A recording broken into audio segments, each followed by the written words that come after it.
Yes, ready, start.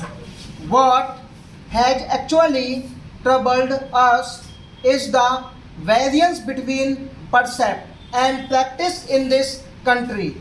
When we discuss philosophy, we rise to Himalayan heights, and when it is a question of personal life, we go to the abysmal depth of the Arabian Sea. There is so much variance between percept and practice in this country, and even if a particular individual might be trying to adhere to the percepts, he also becomes suspect because the general atmosphere is one of suspicion.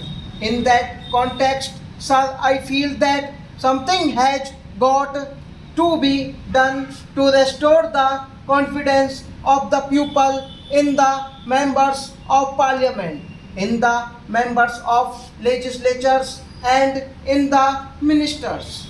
Now, my friend made a suggestion that after all, we are all answerable to the people in this country, and when representatives come through elections and people vote for them, that is a sure proof of the people's confidence in those elected representatives. I would respectfully differ from my friend on this kind of a diagnosis or analysis of the problem, that electorally everything can be solved.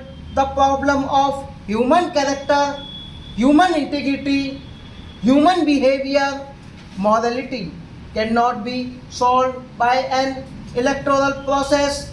There have been men in the world who are of great moral stature, men of great character and integrity, but they never won an election.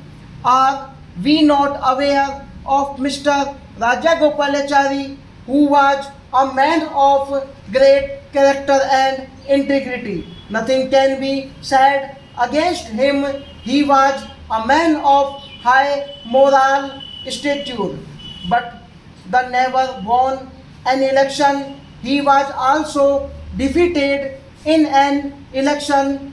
Let us not try to beguile ourselves by saying that by our being electorally established, our character is established, our integrity is established, our moral standard is established. After all, the kind of electoral system that we have in this country itself corrupts the entire political system, the entire politics in this country. How many of us can claim that we limit ourselves to the amount prescribed in the Representation of the People Act when we contest an election, which member of parliament does not spend above that amount? How many of us file a true return in compliance with the provisions of the Representation of the People Act? Most of the candidates file false returns, and this has been taken as an accepted way of life.